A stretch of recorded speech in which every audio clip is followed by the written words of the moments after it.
साध संगत जी, प्रेम से कहना धन निरंकार जी। एक नई साखी के साथ स्वागत है आप सभी का आपके ही अपने चैनल पर। तो चलिए आज की साखी सुनते हैं। साध संगत जी, सुबह का समय था। सुबह के 8 बजे थे। प्रमोद अभी सोकर उठा ही था। प्रमोद अपनी कंपनी के किसी काम से हैदराबाद आया हुआ था। अभी प्रमोद चाय ही पी रहा था कि तभी उसका मोबाइल बजने लगा। जब प्रमोद ने उठाकर देखा तो उसके घर से फ़ोन था।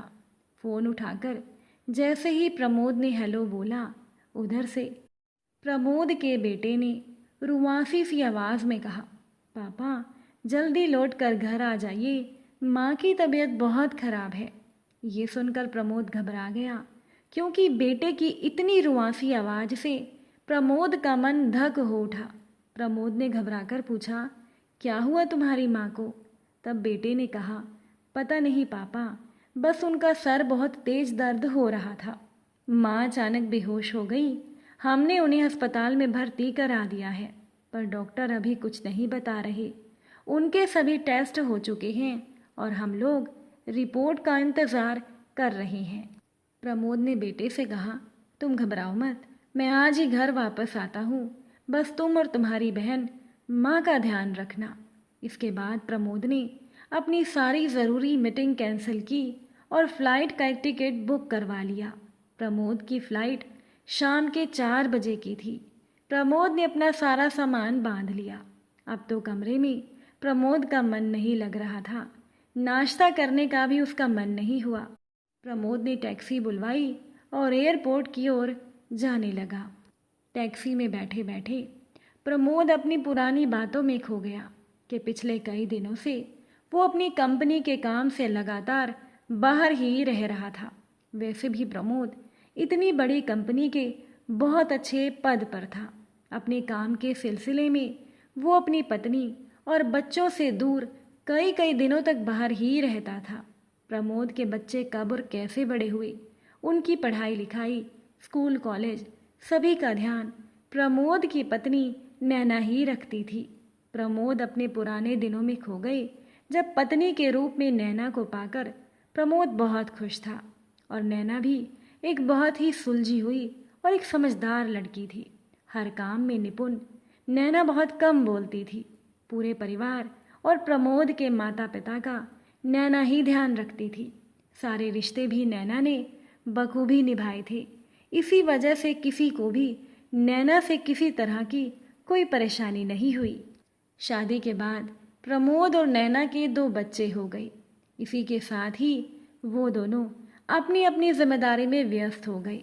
पहले तो प्रमोद अपनी पत्नी के साथ साल में एक बार कहीं न कहीं घूमने चला जाता था, पर वक्त के साथ प्रमोद का प्रमोशन होता गया। प्रमोद एक बहुत बड़े पद पर पहुंच गया। फिर तो काम की वजह से देश विदेश में प्रमोद को जाना ही पड़ता था। इसीलिए प्रमोद का ध्यान अपने घर और बच्चों से पूरी तरह से हट गया। प्रमोद के माता पिता की भी मृत्यु हो गई और अब तो घर की पूरी जिम्मेदारी अकेली नैना पर आ गई। पर नैना ने कभी भी प्रमोद से किसी बात की शिकायत नहीं की। हालांकि कभी कभी नैना हल्का सा गुस्सा प्रमोद को दिखा देती थी और कहती थी कि अब आप थोड़ा समय हमें भी दीजिए। और इसके बाद प्रमोद हंसकर पत्नी से कहता था, मेरी रिटायरमेंट हो जाए उसके बाद मेरा सारा समय परिवार के लिए होगा। पिछले कई दिनों से नैना के सर में दर्द रहने लगा था। वो प्रमोद से कहती थी कि आजकल मेरे सर में बहुत दर्द होता है।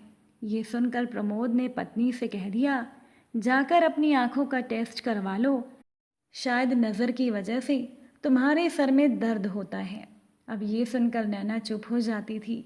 वो कुछ नहीं बोलती थी। अब तो नैना कभी कभार प्रमोद से कहती थी, अब काम बहुत हो गया, अब बच्चों और मुझे तुम्हारी ज़रूरत है। अब ना थोड़ा सा काम किसी और को दे दो और घर से ही कंपनी का काम संभालो, ताकि हमें भी तुम्हारा साथ मिलता रहे। बच्चे भी बड़े हो रहे हैं, उन्हें भी अब पिता के रूप में एक दोस्त चाहिए जो उन्हें बाहर की दुनिया की शिक्षा दे सके, और ये काम तो आप ही कर सकते हैं। ये सुनकर प्रमोद ने कहा था, बस थोड़े दिन और फिर हम सभी लोग एक साथ रहेंगे। और मैं ये सब तुम्हारे और बच्चों की खुशी के लिए ही तो कर रहा हूँ। इसके बाद नैना कुछ नहीं बोल पाती थी। हाँ, इस बार प्रमोद जब घर पर आया था तब नैना ने प्रमोद से कहा था कि सुनिए, आजकल मेरा सर बहुत दर्द रहता है। तब प्रमोद ने अपनी पत्नी से कहा था कि मेरा एक मित्र है जो कि डॉक्टर है, मैं उससे समय ले लूँगा और तुम्हारा पूरा चेकअप करवा देता हूँ। फिर थोड़ी ही देर के बाद प्रमोद की कंपनी से फ़ोन आ गया कि कल ही आपको हैदराबाद जाना है और कल आपकी बहुत ज़रूरी मीटिंग है। और इसके बाद प्रमोद हैदराबाद आ गया। तभी प्रमोद का ध्यान टूटा। टैक्सी के ड्राइवर ने प्रमोद से कहा, साहब एयरपोर्ट आ गया है। अब जल्दी से टैक्सी से प्रमोद उतरा और एयरपोर्ट के अंदर चला गया। अंदर जाकर प्रमोद ने देखा अभी बहुत समय बाकी है। प्रमोद ने सीधा ही अपने दोस्त को, जो कि एक डॉक्टर था और जो कि नैना का इलाज कर रहा था, उसे फ़ोन लगाया, सारी बात बताने लगा। तभी डॉक्टर ने प्रमोद से कहा, प्रमोद मैं यही हूँ, तुम्हारे बच्चे भी यही हैं। तभी प्रमोद ने अपने दोस्त से पूछा, मेरी पत्नी नैना वो तो ठीक है ना, और उसे क्या हुआ है? तभी प्रमोद के दोस्त ने कहा, पहले तुम यहाँ आ जाओ फिर बात करेंगे। अब तो प्रमोद को एक एक पल भारी लग रहा था। नैना का चेहरा रह रहकर प्रमोद की आंखों के सामने आ रहा था। प्रमोद ने मन ही मन ईश्वर से प्रार्थना की। अब फ्लाइट में भी 3 घंटे का सफ़र प्रमोद से कट नहीं रहा था। जल्दी ही प्रमोद अपने शहर में पहुंच गया। अपने शहर में पहुंचकर प्रमोद ने ड्राइवर से कहा, जल्दी करो, मुझे अस्पताल जाना है। जैसे ही प्रमोद अस्पताल पहुंचा, उसका बेटा और बेटी और परिवार के बाकी लोग वहां मौजूद थे। अपने बच्चों का मुरझाया हुआ चेहरा देखकर प्रमोद का मन बेचैन हो गया। बच्चे प्रमोद से लिपट कर रोने लगे। प्रमोद ने कहा, तुम्हारी माँ को कुछ नहीं होगा, मैं आ गया हूँ, हम अच्छे से अच्छे डॉक्टर को दिखाएंगे। जब प्रमोद ने अपने डॉक्टर मित्र से पूछा तो उन्होंने बताया कि मैंने आपकी पत्नी नैना की सीटी स्कैन की रिपोर्ट देखी है। उन्हें ब्रेन ट्यूमर है और ध्यान ना देने की वजह से वो बहुत बढ़ गया है। इसी वजह से उनका ऑपरेशन करना ज़रूरी था, जो कि कर दिया गया है और अब सब भगवान के हाथों में है। हम तो अपनी तरफ से पूरी कोशिश कर चुके हैं। प्रमोद अपनी पत्नी नैना को देखने के लिए आईसीयू में आ गया। अंदर जाकर नैना को देख प्रमोद का कलेजा फट सा गया। नैना का ऑपरेशन हो चुका था। नैना का सर पट्टियों से ढका हुआ था।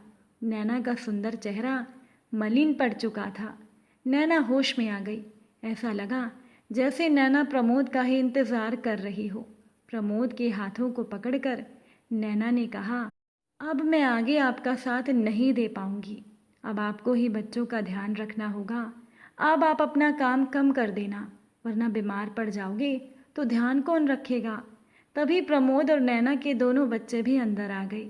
नैना अपने बच्चों को देखकर मुस्कुराई और बच्चों को पास बुलाकर कहने लगी कि अपना और अपने पिता का ध्यान रखना।